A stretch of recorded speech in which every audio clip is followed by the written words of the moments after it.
Oi, gente. O meu nome é Manon Alves, eu sou artista visual, sou atriz também e sou filha de santo. O projeto Manifesto Invisível, que eu venho aqui contar um pouquinho do processo, né, desse projeto, ele surgiu a partir da observação durante as giras, durante os ritos da Umbanda, da beleza e da teatralidade que envolvem esses ritos, né? Então, observando isso, me surgiu essa vontade de criar um projeto a partir das artes visuais, onde eu pudesse, com muito respeito, valorizar essa cultura popular e ancestral, né, que são os ritos da Umbanda. Então, com o projeto Manifesto Invisível, foi uma proposta de, a partir da expressividade manifestada pelos médiuns durante os ritos da Umbanda, né, enquanto eles estão manifestando essas entidades, conectados com as entidades, né, no momento de incorporação, tentar traduzir isso em máscaras fabricadas a partir de papel machê, papietagem. Então, uma vez que o projeto foi selecionado pelo edital Lei Paulo Gustavo Estadual, aqui de Santa Catarina, né, através da Fundação Catarinense de Cultura, eu comecei a visitar, eu e o meu companheiro Fernando, que faz parte da equipe também, visitar giras de Umbanda, de outras casas, não só a casa que eu já frequentava, para observar quais são as particularidades de cada casa, né? Porque a Umbanda, né, como as religiões de matriz africana têm essa particularidade de serem de tradição oral, né? Então, os conhecimentos, essa sabedoria ancestral, os ritos, eles vão sendo passados de pessoa para pessoa. Você vai em várias casas de Umbanda diferente e você vai observar particularidades, né, que são diferentes de casa em casa e tá tudo certo, né? Isso, na verdade, essa diversidade é uma das belezas da religião.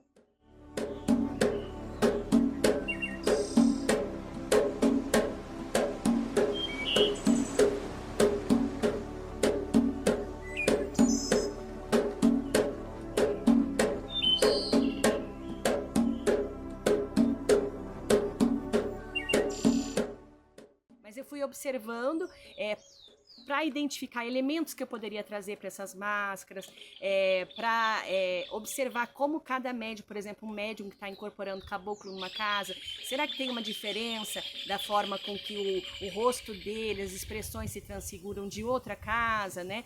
E fui observando, fazendo anotações, fiz poucos registros por uma forma de respeito também, a maioria das casas, né, não permitem que se fotografe os médios incorporados, né?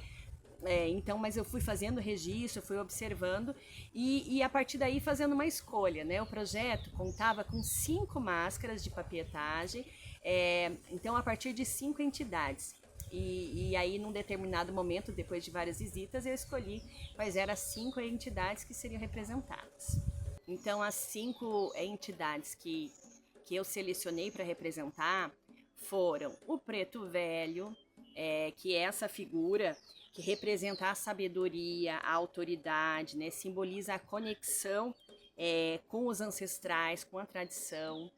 É um excelente conselheiro, com energia leve, maravilhosa. O Cosme, o Cosminho, o Ibeje, né? Que é a criança, a representação da criança, que é esse guardião de luz, de proteção, que traz uma energia positiva, vibrante.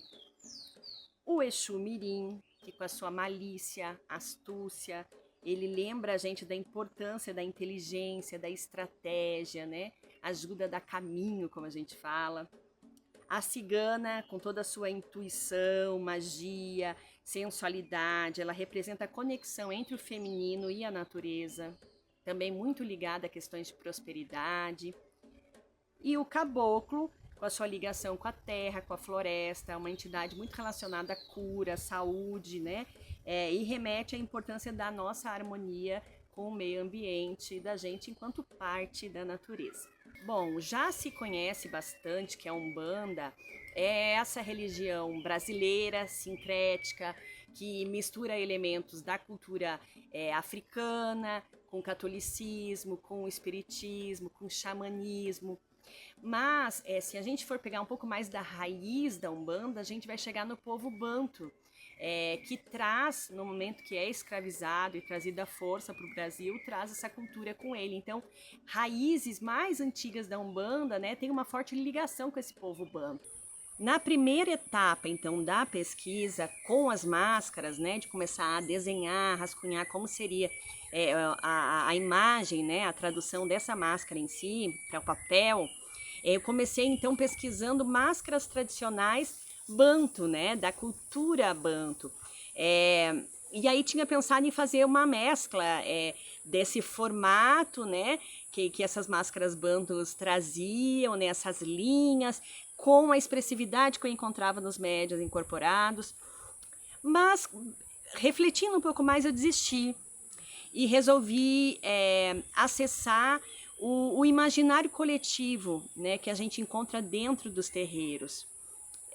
Que, na verdade, a forma como os médiuns, né, como as pessoas que visualizam essas entidades, a forma que essas entidades se apresentam, como as pessoas imaginam essas entidades, para que aquilo fizesse mais sentido para as pessoas que fossem se encontrar com a exposição depois, né, para que houvesse essa representatividade, né, para que as pessoas, enfim, reconhecessem aquilo que é cultuado também dentro da religião, né? Então, daria mais voz à religião.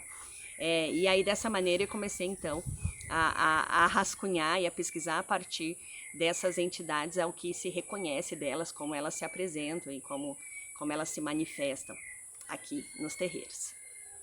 Sobre o processo de construção das máscaras, então, a primeira etapa é construir um molde do meu próprio rosto, né, de gesso, né, com atadura engessada. Então, tirar um molde para que seja uma referência para eu criar com argila a máscara em cima desse molde, né, para ter a referência ali as proporções de olhos, né, nariz, boca, e poder recriar em cima desse molde de gesso.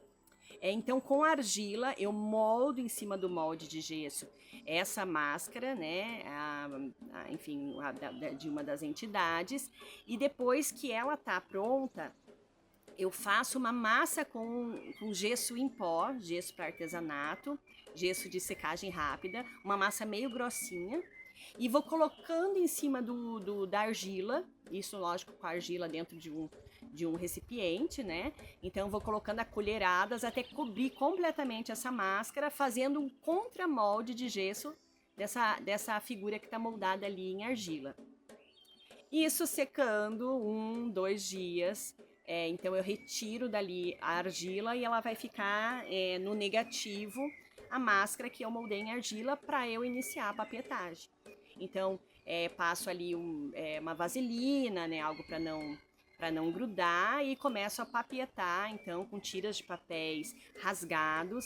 Eu falo sempre que é importante a gente escolher pelo menos 2 papéis, né, de cores diferentes, para que você tenha certeza que você papietou uma camada inteira da máscara, depois passa uma segunda. E para as máscaras ficarem como são, firmes, né, duras e duráveis, são de 8 a 10 camadas no mínimo. Seu molde tá pronto. Eu já dei uma limpadinha nele com pano úmido. E agora a gente vai passar vaselina. Essa é uma vaselina sólida, tá? Isso é importante passar ali no molde para que a papietagem não grude. Com cuidado nas beiradinhas. Você vai precisar para a papietagem de pelo menos 2 tipos de papéis, ou 2 papéis diferentes, né? Tô fazendo reaproveitamento num papel que é tipo um papel sulfite grande, né? E tem que ser de cores diferentes.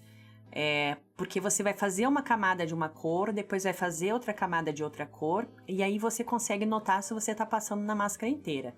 São 6 camadas de papietagem. Ali a gente vai fazer uma mistura com cola branca e água, tá?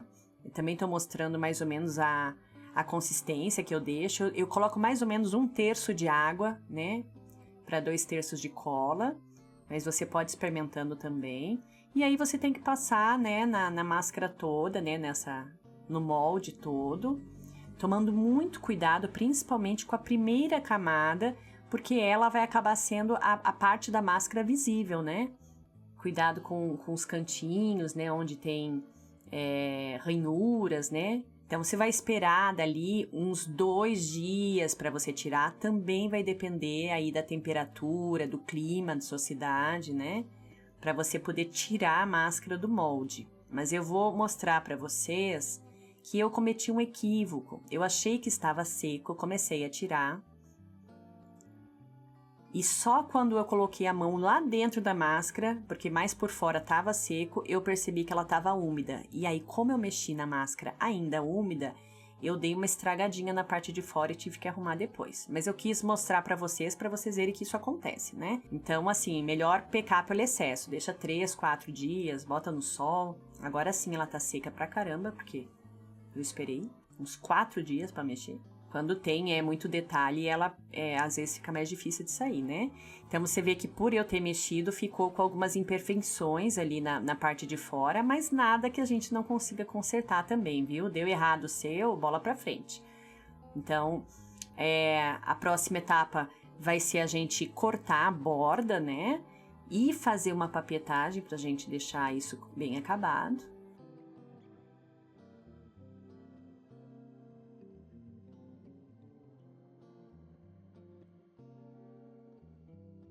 E agora, para verificar se ela tá certinha, eu utilizei aí uma capa dura de caderno, né? Para observar se tem algum lugar que tá mais alto, para fazer o ajuste.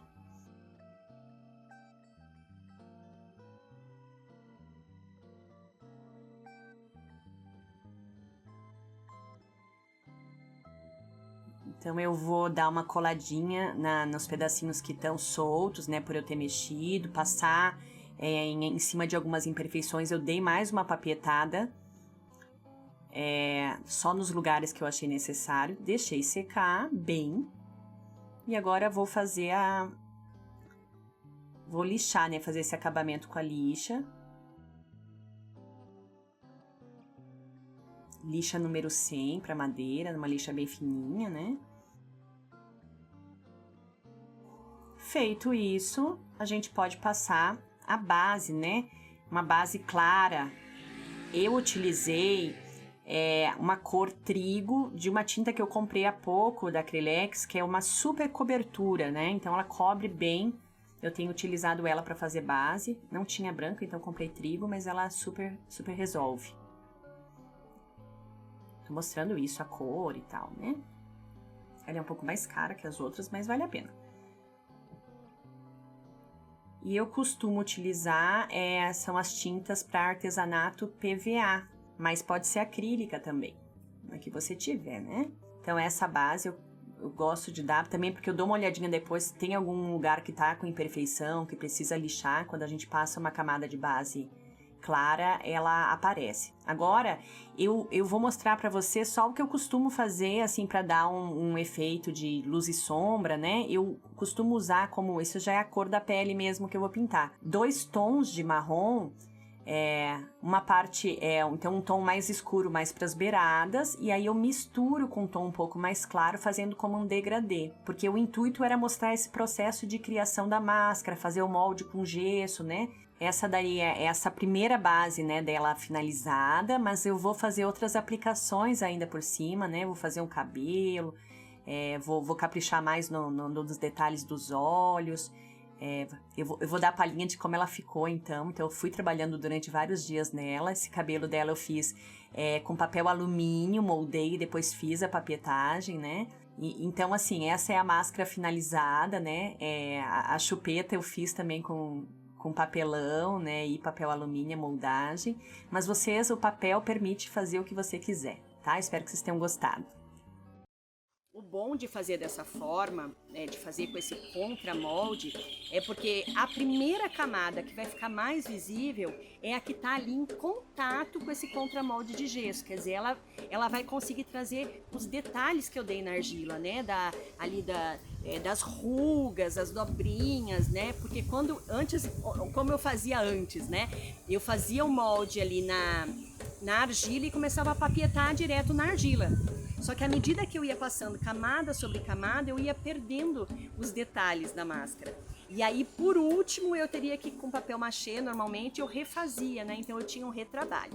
E fora que você, quando faz esse contramolde, né? Que fica como uma bacia ali meio grotesca, mas dentro tem a figura, você pode replicar essa máscara quantas vezes você quiser. Depois dessas 8 a 10 camadas, né, de papel ali, né, papietando com cola dissolvida em água, é mais ou menos 2/3 de cola para 1/3 de água. Então você vai papietando, e aí quando já tem essas 8 camadas e as últimas camadas, você pode colocar um papel mais grosso, um papel mais firme, né, para deixar mesmo mais rígida, porque ela não vai interferir na delicadeza da máscara que está nas primeiras camadas, né?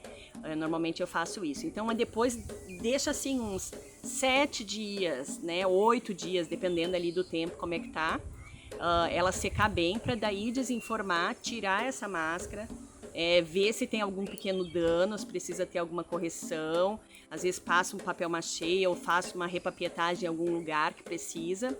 Aí eu corto as beiradas, faço um acabamento com papietagem de novo, deixo secar, e aí começa a parte de acabamento, que é lixar, né, com uma lixa bem fina, pintura, né, uma base primeiro, uma tinta clara, e depois a pintura dos detalhes.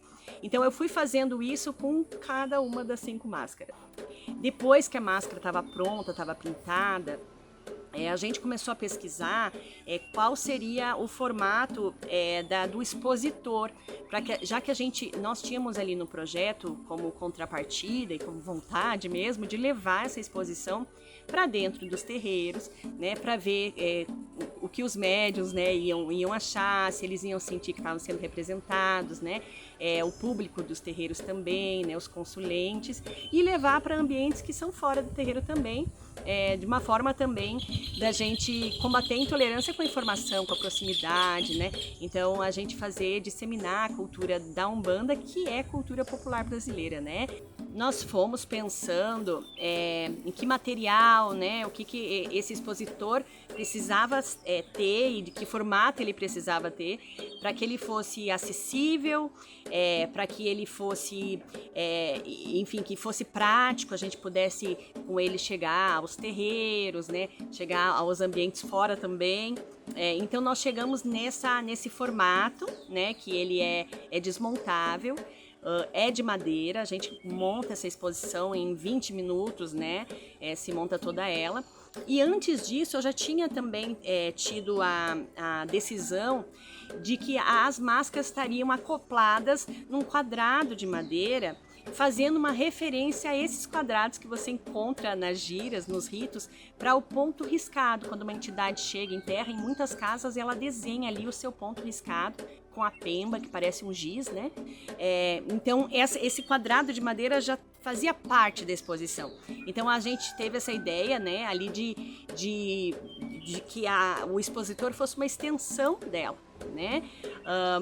Aí, aproveitando isso, né, também, depois que os expositores estavam todos prontos, alguns elementos, né, a gente, a partir daquilo que tinha observado, que tinha notado, queria trazer alguns elementos do rito além da máscara. Mas não deixar eles também tão entregues assim, né? Então, assim, chega, bota uma vela, cada entidade tem uma cor de vela que corresponde, né? A guia, algum elemento. Então, aos poucos, experimentando, testando, né? Na tentativa e erro, como a gente fala. Então, eu trouxe essa ideia de respingar, né, de fazer uma referência à quantidade de vezes, né, que a gente acende, a vela derrete até o fim e ficam essas figuras que são bem artísticas e únicas, né? Cada vez que você acende uma vela para uma entidade, ou agradecendo, ou fazendo um pedido, né, essa vela vai ali escorrer e vai ficar com um formato, né, único, né? Então, eu derreti algumas velas nos pés de cada expositor, com a cor, né, com a vela referente a cada entidade, né? Então, o preto velho, a vela branca que mais se usa, mas se pode usar a vela preta também.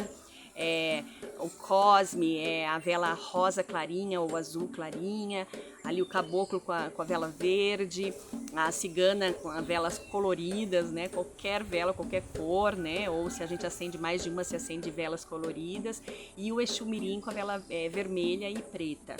Então essa foi uma das referências de elementos, e a outra foi a guia, que é um elemento de proteção. O médium, principalmente quando ele vai incorporar, ele tá sempre com essa guia presente, né, nas sessões, ali nas giras, só que também eu fui buscando e tentando encontrar a forma de incorporar essa guia na máscara, né, de forma que não ficasse gratuito nem solto, né, não só com o elemento, mas ela sendo parte. Então foi esse resultado aí que eu consegui. E gostei muito do resultado, né? Em algum momento eu cheguei também a experimentar trazer vários elementos dos pontos riscados que eu fui encontrando de várias entidades e riscando isso com giz ou com tinta branca que imitasse giz nesses quadrados de madeira onde as máscaras estão fixadas, mas eu percebi que ficaram muitos elementos. Ficou meio saturado, então eu resolvi tirar, apagar, lixar, pintar de novo, né? As madeiras também, elas têm levemente a cor de cada entidade, ali como um fundinho, né? Só tendo uma pequena distinção entre cada expositor, então com essa cor presente também.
Uma vez que a exposição estava pronta, né, começamos então a girar com as exposições, né, e primeiramente a gente foi até os terreiros.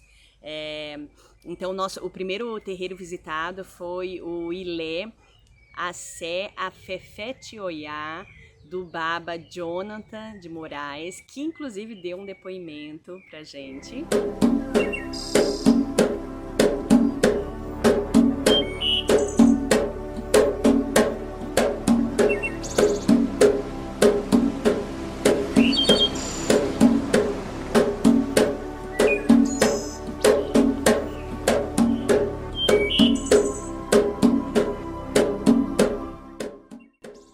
Então esse tipo de produção é muito importante porque ela conta um pouco da história dos terreiros, ela fala da materialidade do axé, da materialidade das comunidades de terreiro. Então, através desse movimento artístico é proporcionado que as pessoas tenham contato um pouquinho com a nossa história, com a nossa tradição, com a nossa cultura e quais são os seres, os personagens que compõem a historicidade da nossa fé. Então, é muito importante levar o terreiro para outros espaços, porque o terreiro não é somente um local de espiritualidade, mas ele também é um local de preservação de cultura, de memória, não somente desses ancestrais, mas da própria história do Brasil. E a respeito de trazer a exposição para dentro do terreiro, ela vai bem em encontro a essa preposição da importância dessa exposição existir, né? Da mesma forma que é importante que a cultura do terreiro vá para outros espaços, é importante que os terreiros também se conscientizem que eles são espaços de produção cultural, de produção de arte, espaços de saberes. Então, no caso do nosso terreiro, nós temos o objetivo de transformar o terreiro também nesse espaço de promoção à cultura. Então, a acessibilidade a essas artes que chegam hoje no terreiro, talvez muitas pessoas que nos visitam não teriam acesso a elas. São pessoas que às vezes não estão, ou não sabem, ou não podem ir no circuito artístico, ou não sabem que existem essas galerias.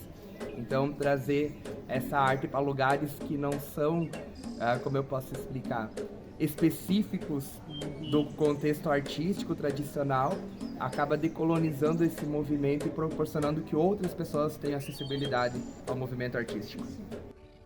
Tivemos também no nosso terreiro, que é o Ilé Assé Oiafunã, da Ialorixá Taline de Oiá.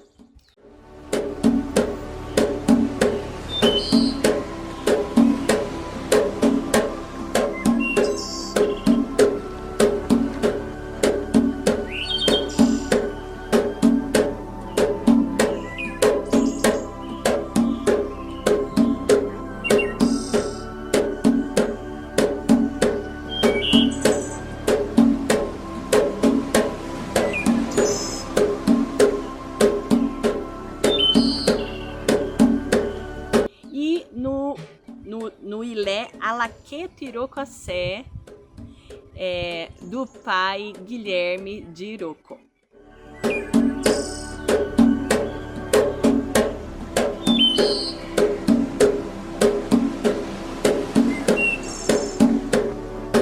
Depois disso, fomos convidados a ir na Casa da Árvore, que é um espaço cultural rural aqui de Chapecó. Então a gente levou a exposição até lá.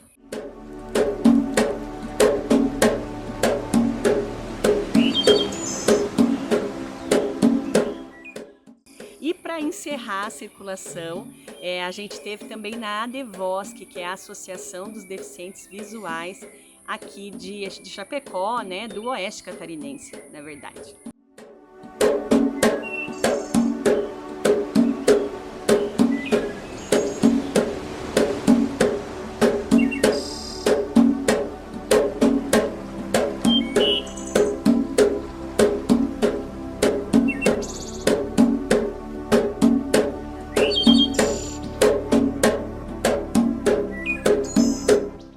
Em nome da ADVOSC, a gente agradece a presença de vocês por vir aqui. Não é sempre que os artistas se dispõem a vir aqui mostrar as obras, a explicar. Então a gente quer agradecer em nome de toda a ADVOSC que vocês fizeram vir aqui e dizer para vocês que a ADVOSC está de portas abertas quando vocês quiserem vir aqui. E é muito, muito bacana ver os médiuns, né, se encantando com a materialização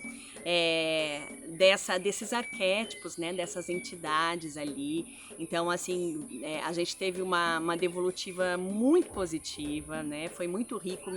Eu já estou alimentando o desejo de continuar as máscaras, né, para além disso, né, para outras entidades, né, conseguir representar outras manifestações também, descobrir novos caminhos para representar elementos ali presentes. Teve um caso curioso. Eu levei a cigana, foi no primeiro Ilé, e uma médium falou assim, meio com vergonha, assim, falou: ai, Manon, se me desculpa a intromissão, assim, mas só ali, a cigana tá linda, linda, mas só falta um dentinho de ouro nela. E assim, ó, aí o que eu fiz? Botei o dentinho de ouro nela, gente, realmente era o que faltava, foi na lata.